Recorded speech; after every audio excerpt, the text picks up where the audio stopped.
Hi, it's Andrea, and I am back. HIT 210, Chapter 13, CPT-4 Coding Part 4 already.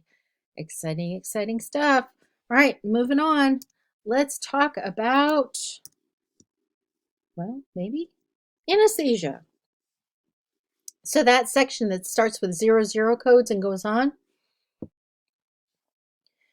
you're going to look at the time. And the time element for anesthesia coding is from patient prep to PACU, post-anesthesia care unit. So that's the time frame that you're looking at for anesthesia services.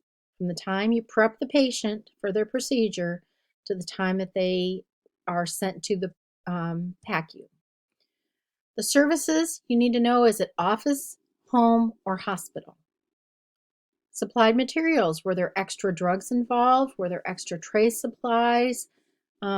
Was there something extra going on there? Were there separate procedures or multiple procedures? You need to think about the complexity. And what you're going to code is the most complex. So let's say that you have multiple procedures. You're going to code the CPT level to the most complex. Unlisted procedures or services, you can only use one code. Special reports required if rare, unusual, variable, or new. If what you're doing is rare, unusual, variable, or new. So just be careful to know that you may have to send those reports if something happens that's unexpected. You may need to use modifiers, and you can. Make sure that you use physical status modifiers if that code requires them. And we talked about those. Those are the ones that start with those are the modifiers that start with a P. And there may be more than one qualifying circumstance. So these are all things that when you're coding from the anesthesia section of CPT-4, you're just going to want to keep in mind. So let's talk about surgery. Remember, surgery is that big, big, big section, starting with the 1000 codes and going all the way to 69999. All right, well, you need to know where the service is offered: office, home, or hospital. You need to know what a CPT surgical package definition is, and it will lay that out for you. It'll say, does this include a pre-op visit, the procedure itself, and a post-op visit? What's all in that CPT surgical package? You just need to know that there may be a package definition when it comes to surgery. Follow-up care for diagnostic procedures, follow-up care for therapeutic surgical procedures. You may find yourself coding something like that.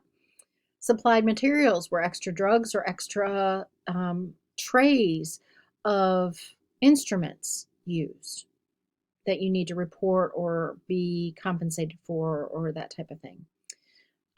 You may have to report more than one procedure or service. You need to know the difference between a separate procedure versus a total procedure, and whether or not it's unrelated. There are lots of unlisted procedures and services in the surgery section, which makes sense if you think about it, because surgery is the biggest area of advancement technology. Surgery is constantly finding new ways to do procedures in a less invasive manner. So don't be surprised that there are a lot of unlisted procedure service codes in the surgery section.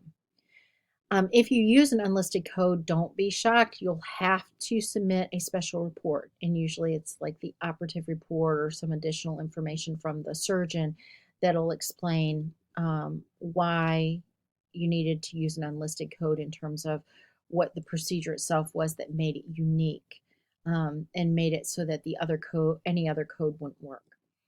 You only code imaging guidance when appropriate, and it will tell you in the section whether or not you code it or if it's included. Surgical destruction that substantially alters the management of the patient, that you'll have to include as well. And there's instructions on that when you're in the surgery area and when you're looking at the specific procedure. So I'm not going to go into a lot of detail with that, except to just bring it to your awareness that these are things that you might keep in mind. Radiology. This section includes nuclear medicine and diagnostic ultrasound. It starts with the 7000 codes, and it is services provided by a licensed independent practitioner. Okay, so what does that mean? Let's unpack that. These radiology CPT-4 codes can only be used for a radiologist. They cannot be used for a tech.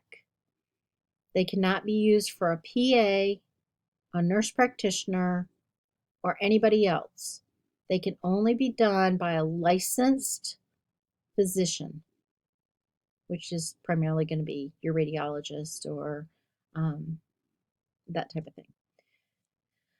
There are codes for separate procedures versus total procedures. You have to watch to see if they're unrelated or not.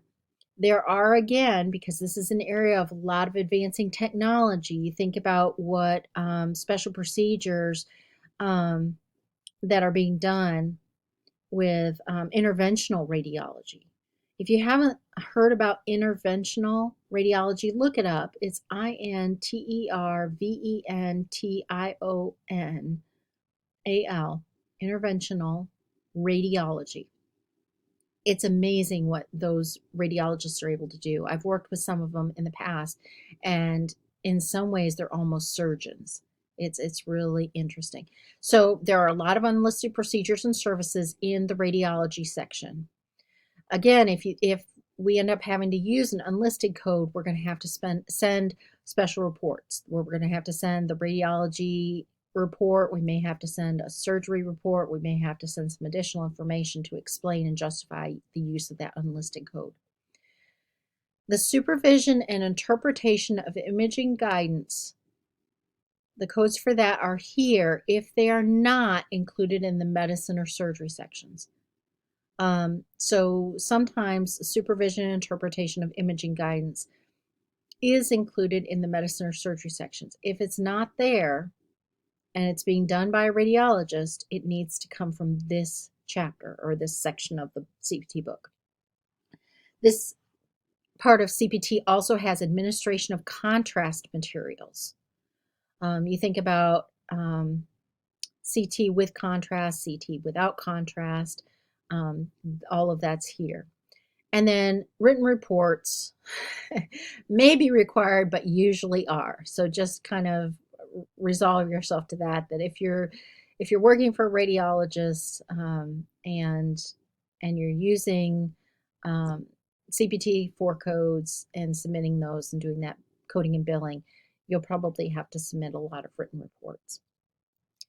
The next section starts with the 8000 codes, and that's pathology and lab. Again, these are services in pathology and lab that are provided by a licensed independent practitioner, meaning MD-DO. They have to be a physician. They cannot be a PA, a nurse practitioner, a lab tech, even if they have a PhD. It's that licensed, the provider that is licensed. Separate versus multiple procedures, for a lot of those, they do have a few unlisted procedures and services. This is not really an emerging technology section, so there's a lot less than other areas. And special reports will be required to be submitted when you're coding/billing if it's rare, unusual, variable, or new. So just keep that in mind. Medicine is the next section here, and I think it's the last one. Is it the last one? It is. All right, so here we go. Medicine, that section starts with the 9000 codes. It shares them with E&M. There are add-on codes. You cannot use modifier 50 or 51 with add-on codes. So, well, modifier 51, I would say. So make sure that if you are coding in the medicine section, do not use modifier 51 if you're doing an add-on code. They do have separate procedures versus total procedures, especially unrelated ones. There are some unlisted procedures and services. Again, not many, but there are some. Special reports are required if what happens is rare, unusual, variable, or new. Imaging guidance, you only code imaging guidance when it's appropriate, when it's stated as part of the code, that type of thing. Again, you may find that supplied materials may need to be considered if there were extra drugs, extra instrument tray supplies used, those types of things. So we have hit the 10.5 mark. Where I'm going to go after this is into the AHEMA access that we have and show you the CPT book in there, and we'll look for some codes together. So I'm going to end. This is part 4, and we will start with part 5 on the next video. So hang in there. Don't go away. Take a short break and come back.